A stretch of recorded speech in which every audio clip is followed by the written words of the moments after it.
तो मुझे कभी कभी क्या होता है, मैं जिक्र कर रहा था कि पश्चिमी दार्शनिक हुआ हेडेगर नाम के, 20वीं शताब्दी की शुरुआत में ही जर्मनी की बात है, जब जर्मनी विश्व युद्धों की दुनिया में आ गया था, उस समय की बात है। उन्होंने एक बड़ी गहरी बात कही। उन्होंने कहा कि हम लोग जिंदगी जीते रहते हैं, किसी से लड़ते हैं, किसी से प्यार करते हैं, फिर झगड़ा करते हैं, लड़ते हैं, सफल होते हैं, किसी को हराते हैं, किसी से हारते हैं तो नफरत पाल लेते हैं, हराते हैं तो ये भाव मन में आता है कि मैंने हरा दिया, मैं विजेता हूं। इसी सब तिकड़म भरे अनुभवों को हम मिला के एक शब्द बोलते हैं जिंदगी, लाइफ। लेकिन कभी कभी ऐसा होता है जिंदगी में कि अचानक कोई इंसिडेंट होता है।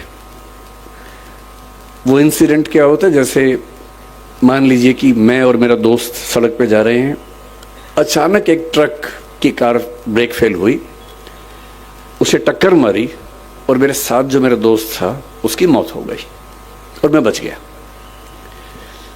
अब जो मुझे एहसास होगा, उस एहसास का मतलब है नथिंगनेस, शून्यता।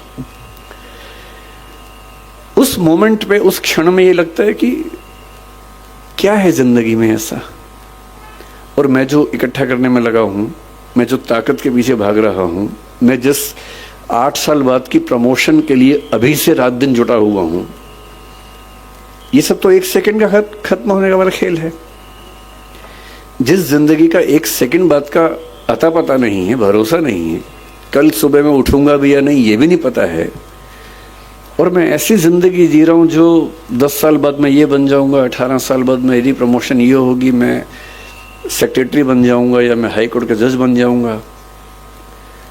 इस अनुभव में जो लोग थोड़े ज्यादा सेंसिटिव हैं, संवेदनशील हैं, वो इस अनुभव को झेल नहीं पाते,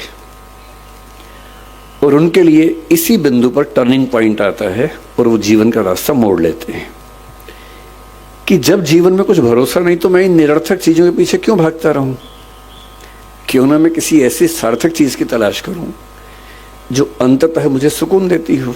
और हम जीवन क्यों जीते हैं? मैं दर्शन विषय का विद्यार्थी हूं, पढ़ाता भी हूं। भारत के, दुनिया के सब दार्शनिकों को पढ़ाने की प्रक्रिया में मैंने पाया कि अंततः सभी के मन में एक ही बात है, अलग अलग शब्दों से कहते हैं, और वो ये है कि जीवन का अंत इसी बात पे है कि मुझे सुकून मिले, मुझे आनंद मिले, मुझे सुख मिले। और सारे भौतिक सुखों के बाद देश की राजधानी की सारी ताकत को देखने समझने के बाद अगर उससे ज्यादा सुकून बारडोली के आश्रम में है, तो इसका मतलब है कि जीवन का सही अर्थ तो यहाँ आके खुलेगा, वहां तो नहीं खुलेगा। तो मैं बहुत कृतज्ञ हूँ सिंघवी साहब का, डॉक्टर साहब का, कहाँ गए डॉक्टर साहब? हाँ, डॉक्टर साहब आपका बहुत कृतज्ञ हूँ कि आपने, अब मैं आपसे कोई काम नहीं बोलूँगा कि मुझे इलाज करवा दीजिए, वो मैं कभी नहीं बोलूँगा। वो तो मेरा शुरुआती लालच था जो मैंने आपको बताया भी नहीं अब तक, और मन में था। और मुझे लगता है कि सच बोल देने से मुक्ति रहती है, झूठ बोलने में बड़ी दिक्कतें हैं, सच बोल देने से आदमी मुक्त रहता है। तो मेरा शुरुआती आपसे जो संवाद था वो लालच की बदौलत था, अब तो हम अच्छे दोस्त हो गए। तो मैं कृतज्ञ हूं कि आपने मुझे यहाँ बुलाया और इतने सुंदर संसार के बीच में आने का मौका दिया। मैंने जब स्कूल को देखा, मुझे लगा कि टैगोर, महात्मा गांधी और पटेल जैसे एक हो गए हों। टैगोर के शांति निकेतन में जो सबसे सुंदर कॉन्सेप्ट मैंने देखा कि क्लासरूम के अंदर पढ़ाई नहीं करनी है, पेड़ के नीचे बैठना है, खुले में बैठना है, प्रकृति में बैठ के पढ़ना है। मैंने देखा कि यहाँ क्लासरूम में चेयर्स हैं ही नहीं, केवल छोटे से स्टूल है, वो उठाना है और पेड़ के नीचे चले जाना है, और जहां मन करे वहां बैठ के पढ़ना है। क्यों एक 4 दीवारी के अंदर बैठ के ही हम पढ़ाई करेंगे? महात्मा गांधी ने एक बहुत अच्छा विचार दिया था बुनियादी तालीम का, बुनियादी शिक्षा का, जो स्वावलंबन में जोर देता है, स्किल्स की ट्रेनिंग पर जोर देता है, मातृभाषा में शिक्षा पर जोर देता है। और मैंने पाया कि वो सारे के सारे सिद्धांत इस स्कूल के अंदर ठीक वैसे ही चल रहे हैं। और सरदार पटेल का तो आशीर्वाद जैसा आश्रम को मिला ही है, तो उनके प्रति तो कृतज्ञ होना वैसे भी बनता है। दूसरा, मैं थोड़ा सा मुरारी बापू साथ में हैं, उनका जिक्र करके फिर मैं अपने मूल विषय पे आता हूँ, सरदार पटेल पर। मेरा आज तक ऐसा सौभाग्य नहीं हुआ कि मैं किसी कथा में जाके सुन सकूं, और मैं बहुत संदेह करने वाला व्यक्ति हूं, मैं बहुत विश्वास करने वाला व्यक्ति हूं नहीं। मैं ईश्वर को लेके भी उतना आग्रही नहीं हूं। मुझे फिलॉसफी पढ़ते पढ़ते ज़्यादा संदेह मन में रहता है, बहुत ज़्यादा। ईश्वर भी हैं या नहीं हैं तो कैसे हैं, वो सब सवाल मेरे मन में बहुत ज़्यादा चलते हैं। पर मैं नास्तिक नहीं हूँ, मैं अज्ञेयवादी हूँ। अज्ञेयवाद का मतलब होता है कि मुझे पता नहीं ईश्वर हैं या नहीं हैं तो कैसे हैं, पर मैं संभावना मानता हूँ कि वो हैं, और अगर दुनिया चल रही है तो हो सकता है कि उन्हीं की बदौलत चल रही होगी। इस संभावना को मानता हूँ। मैं ये भी महसूस करता रहा हूँ कि जो संत का एक सुंदर अर्थ होता है, मैं संत कबीर का बहुत सम्मान करता हूँ। मैंने कबीरदास को अच्छे से पढ़ने का प्रयास किया है और बहुत प्रेरित होता हूँ उनसे, उनकी बातों से सीखता हूँ। संत रैदास को मैंने अच्छे से पढ़ने का प्रयास किया, कई बार किया। तो मैं अक्सर सोचता हूँ कि संत का मतलब क्या होता है। तो एक बार एक किताब में मुझे बड़ी सुंदर बात मिली। एक उम्र तक मेरा थोड़ा सा लेफ्टिस्ट आइडियोलॉजी की तरफ काफ़ी झुका हुआ था, तो मुझे धर्म, संत, इन सब से लगभग अरुचि सी थी।